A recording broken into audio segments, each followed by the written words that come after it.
श्री राम जी जाखड़ की मूर्ति अनावरण प्रोग्राम के अंदर पधारे हुए मंच पर विराजमान हम सबके श्रद्धेय गुरु जी जगरामपुरी जी महाराज, खेड़ापा धाम के गुरु जी बद्री जी जाखड़ साहब जो जोधपुर से हमारे बीच में मेहमान रूपी पधारे हैं, हेमाराम जी चौधरी साहब, कर्नल सोनाराम जी, भाई तू विधायक एवं पूर्व मंत्री हरीश जी चौधरी साहब, प्रधान खरताराम जी और समस्त मंच पर विराजमान मंचासीन अतिथि, सामने विराजमान मेरे पिता तुल्य बुजुर्गों, युवा साथियों और मातृशक्ति, आप बड़ी संख्या में यहाँ पधारे और इस भव्य प्रोग्राम को सफल बनाने के लिए आपका सहयोग रहा। आप सभी का बहुत बहुत आभार, बहुत बहुत धन्यवाद। सबसे पहले तो चौधरी राम जी जाखड़ को नमन करते हैं। उनके त्याग और बलिदान, जो उनका संघर्ष था, उसी वजह से हम उनको याद कर रहे हैं। एक वो जमाना था जब अपने बुजुर्गों को, अपने पूर्वजों को जीवन जीने के लिए कितना संघर्ष करना पड़ रहा था। चौधरी राम जी इतने स्वाभिमानी, संघर्षशील और संघर्ष की प्रतिमूर्ति थे। उन्होंने हर संकट को संकट नहीं समझा, मुसीबत को मुसीबत नहीं समझा और उनका डटकर उन परिस्थितियों का सामना किया और 36 कौम के लोगों को साथ में लेकर चले। तभी तो आज भी दोहों में, चौपाइयों में उनको याद किया जाता है। और वो स्वाभिमानी इतने थे कि अपने स्वाभिमान के लिए वो कुछ भी करने के लिए तैयार थे। और जब भी उनकी उन समय की परिस्थितियों के लोगों से, जागीरदारों से नहीं बनती थी, तो अपने स्वाभिमान को नीचा कभी उन्होंने होने नहीं दिया। और अभी जोगाराम जी से बता रहे थे, आपकी एक पुस्तक में भी मैंने देखा था, तो उनकी शुरुआत जो थी वो वास्तव में संघर्ष भरी शुरुआत थी। और उनके जो जीवन के बारे में जो मूर्ति अनावरण वगैरह हमको पहले करना चाहिए था, वो इसलिए नहीं कर पाए क्योंकि हमारा इतिहास लिखने वाला कोई नहीं था। हम इतिहास के अंदर हमारे संघर्ष तो बहुत रहे, लेकिन उनको दबा दिया जाता था क्योंकि एजुकेशन की, शिक्षा की कमी थी। और उस समय अभी मैंने कोई बुजुर्गों से सुना था कि हमारे यहाँ पर ढाई कोटड़ी थी। ढाई कोटड़ी तो नहीं, हेमाराम जी बात कर रहे थे, लेकिन अपनी को आधी जागीरी क्यों बताया? क्योंकि अपना लिखने वाला, बखान करने वाला कोई नहीं था और उनकी ज्यादा चलती थी, इसलिए अपने संघर्ष को हमेशा उन्होंने दबाया। और जो हमारे पुरुष थे, जो बीकानेर, नागौर होते हुए इसी रास्ते से अभी हरीश जी बता रहे थे, और पूरे अपने मारवाड़ में फैले हैं। और एक विशेष खास विशेषता ये रही है कि जहाँ पर बड़े बड़े ऊंचे ऊंचे दोहरे टीले वाली जमीन देखकर ही हम रहे हैं, क्योंकि हमेशा अपन ने किसी का आधिपत्य स्वीकार नहीं किया, हमेशा अपने आप को आजाद रखा और कम से कम दबाव के अंदर रहे। तभी तो कहा करते हैं कि तीसरे दिन हाथ से बोई हुई बाजरी तीसरे दिन हो जाती है, तो किसी का आधिपत्य क्यों स्वीकार करें। तो हमेशा हमारी कौम स्वाभिमानी रही है, अपने मान और सम्मान के लिए अपन जिए हैं। उन जमानों की जो परिस्थितियां थी, तो वो हमें हमारे पूर्वज सिखाते हैं कि किस प्रकार सबको साथ लेकर चलना है। उनका जीता जागता उदाहरण चौधरी राम जी जाखड़ हैं, जिन्होंने सबको साथ में लेकर चले। किसी भी व्यक्ति को किसी भी प्रकार की तकलीफ थी तो उनको तकलीफ नहीं आने दी और हमेशा सबका साथ दिया और सबको साथ में लेके चले। तभी उनको याद कर रहे हैं। लेकिन वो जमाना अलग था और आज का जमाना बिल्कुल अलग है। आज से 15-20 साल पहले की बात करें तो अपन वही जो खेती बाड़ी के ऊपर डिपेंड थे और हल, ऊंट के पीछे, बैल के पीछे हल चलाना, खेती करना और अकाल वगैरह से सामना करने के लिए अपने स्टॉक कर रहे थे। मोटी मोटी कढ़ाइयों देता और सब स्टॉक अपना मेंटेन करना रखता। तो आज वो जमाना नहीं है। आज कुछ प्रकृति के अंदर भी बदलाव आया है। पहले के मुकाबले थोड़ी बहुत बारिश भी ज्यादा हो रही है और पढ़ाई लिखाई होने से हम सक्षम हुए हैं। नो डाउट कि इसका हमको फायदा नहीं मिला, लेकिन सबसे ज्यादा फायदा मैं समझता हूं कि एजुकेशन से ही मिला, पढ़ाई लिखाई से ही मिला। मैं तो मेरी खुद की बताता हूँ, मैं आज इस स्टेज पे हूँ वो सिर्फ माता पिता के संस्कार और पढ़ाई की वजह से, और कोई रास्ता नहीं था यहाँ तक पहुँचने का।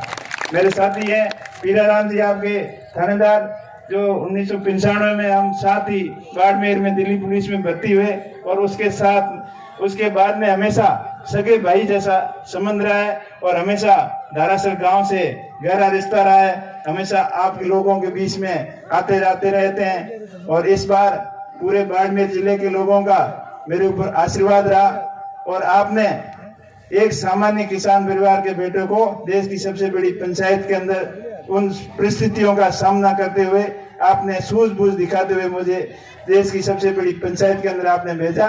इसलिए आप सभी का बहुत बहुत आभार, बहुत बहुत धन्यवाद। विशेषकर माताओं बहनों का भी बहुत बहुत आभार, क्योंकि आपने और भी ज्यादा जागरूकता दिखाई, और इस वजह से ही इस मुकाम तक अपन पहुंचे हैं। आगे भी एक दूसरे का भाईचारा हमेशा कायम रहना चाहिए, और सबको साथ में लेकर चलने की भावना हमारे पूर्वजों की थी और हमारी भी है, और आने वाली पीढ़ियों की भी ऐसी ही भावना हमारे रहनी चाहिए। और आने वाला समय और ज्यादा टेक्नोलॉजी का है। अभी हरी जी बता रहे थे कि कैसे आर्टिफिशियल वो इंटेलिजेंसी का युग आएगा, क्या क्या परिवर्तन आने वाले हैं वो अपन कल्पना ही नहीं कर सकते। और आज से 20 साल 30 साल पहले कोई कल्पना नहीं करता था कि एक मोबाइल ऐसा आएगा जो घड़ी खा जाएगा, रेडियो खा जाएगा, टेलीविजन भी उसकी आवश्यकता कम हो जाएगी। कितनी सारी चीजों को एक मोबाइल ने कवर कर लिया। तो वैसे ही कोई आने वाले समय में और अधिक बदलाव आएगा, और हो सकता है इन कैमरों का, मोबाइल का भी आवश्यकता नहीं रहे। तो उस जमाने के लिए अपने आप को तैयार रखने के लिए एजुकेशन, शिक्षा के ऊपर आपको ज्यादा जोर देना है, और नशे पत्ते से और फालतू के खर्चों से दूर रहना है। अभी भाईदू के अंदर अच्छी शुरुआत की कि कोई भी सामाजिक प्रोग्राम होगा तो उसमें खर्चा मिनिमम होगा। जो सोना चांदी गहने का है 5 तोले से ज्यादा वो नहीं ले जाएंगे गहना, और अफीम है, डोडा है, तो मैंने पूरी तरीके से पाबंदी की। तो आप लोगों से भी मैं गुजारिश करूंगा, अपील करूंगा कि ऐसी व्यवस्था आप भी अपनाएं, फिजूल खर्चों को कम करें, और आज के जमाने के अनुसार, आने वाले समय की आवश्यकता के अनुसार अपना इन्वेस्टमेंट भी करें। अपने पास में ज्यादा पैसा है तो जरूरी नहीं कि वो 1 रुपए का 8 आना करना आपको, उसको और जगह भी अपन लगा सकते हैं, उसको बिजनेस में इन्वेस्टमेंट कर सकते हैं, और आलतू फालतू के खर्चों के ऊपर ध्यान न देकर आने वाली आवश्यकताओं के ऊपर आप ज्यादा ध्यान दें, और अपने बच्चों की शिक्षा के ऊपर विशेष तौर से ध्यान दें, क्योंकि शिक्षा के माध्यम से ही हम आगे बढ़ सकते हैं। और जो भी अपने आजादी के बाद में आज इस स्टेज तक पहुंचे हैं वो सिर्फ और सिर्फ एजुकेशन की वजह से ही पहुंचे हैं, और आगे भी एजुकेशन की वजह से ही अपन आगे प्रोग्रेस करेंगे। अभी द्वितीय विश्व युद्ध की बात करें तो द्वितीय विश्व युद्ध के अंदर जर्मनी जैसे, जापान जैसे देश बिल्कुल बर्बाद हो गए थे, और उन्होंने और अपन भी उसी समकक्ष आजाद हुए थे, लेकिन वो आज अपने से कितने गुना आगे पहुंच गए हैं, और अपन उनके मुकाबले बहुत पीछे हैं। तो इसका सिर्फ और सिर्फ कारण है एजुकेशन। अपनी शिक्षा की कमी थी, तभी अपन इतना प्रोग्रेस नहीं कर पाए, और अपन अपनी एजुकेशन सिस्टम को और अधिक मजबूत करेंगे। जितना ही अगर आगे डेवलपमेंट करेंगे, अपना विकास करेंगे, क्योंकि पहले सिर्फ और सिर्फ खेती के ऊपर निर्भर थे। अब यूं ही पढ़ाई लिखे, यही जागरूकता आई तो नौकरी की तरफ भी गए, अपने प्राइवेट धंधे की तरफ भी गए। आज अपने गांव के अंदर देख लो, जो गांव के अंदर एक आध दुकान होती थी और वही विशेष लोग ही वो दुकानें चलाते थे, लेकिन आज अपने दुकान में, बाजार में जाके देख लो, 80% लोग किसानों के बेटों की दुकानें हैं। वो अपने व्यापार की लाइन में गए तभी अपने आगे प्रोग्रेस किया। इसी तरीके से अपन हमेशा शिक्षा के माध्यम से आगे बढ़ने की सोच रखें, और अपने अपने गांव के अंदर जिस प्रकार आप धार्मिक प्रोग्रामों का आयोजन करते हो, सामाजिक प्रोग्राम में बढ़ चढ़ कर भाग लेते हो, उसी तर्ज पर एक नई मुहिम चलाओ कि अपने गांव की एक स्कूल को मॉडर्न स्कूल कैसे बनाएं। उस स्कूल के अंदर सब तरीके की फैसिलिटी हो और कोई भी कमी हम नहीं आने दें, चाहे स्कूल की बिल्डिंग हो, चाहे खेल का मैदान हो, चाहे स्टाफ की कमी हो, अपने गांव की एक स्कूल को अपन बढ़िया कर लेंगे। और ये भावना अगर सभी लोग धारण कर लेंगे तो मेरे हिसाब से आने वाले समय में शिक्षा के क्षेत्र में एक बहुत ही बड़ा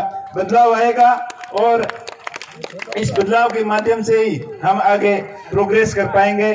और आप लोगों की इच्छा थी कि आपकी स्कूल के अंदर एक लाइब्रेरी बननी चाहिए बच्चों के पढ़ने के लिए, काफी लोगों ने मुझे बताया, तो ये भी आपकी भी इच्छा पूरी होगी और मेरा पूरा प्रयास रहेगा कि आपके गांव के अंदर एक भव्य लाइब्रेरी का निर्माण मैं कराऊंगा।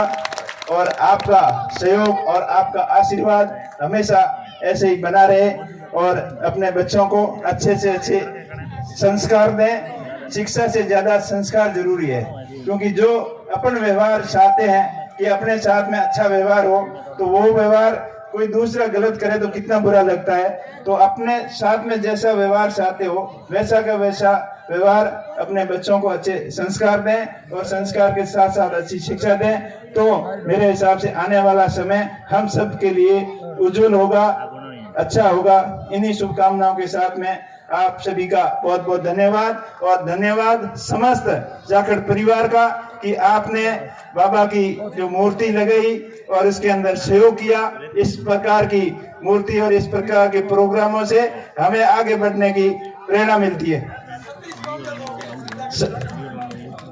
सबके सहयोग से, अब रूपाराम जी कह रहे हैं कि सबके सहयोग से बनी है, तो वो सबका सहयोग देने वाले सभी का धन्यवाद, सभी का आभार। और मैं आशा करता हूं कि आने वाले समय में इस प्रकार के जो हमारे पूर्वज थे उनकी खोज करके, उनके इतिहास की खोज करके उनको आगे बढ़ाएं और उनसे प्रेरणा लेकर हम आगे बढ़ें। इन्हीं शुभकामनाओं के साथ में आप सभी का बहुत बहुत आभार, बहुत बहुत धन्यवाद।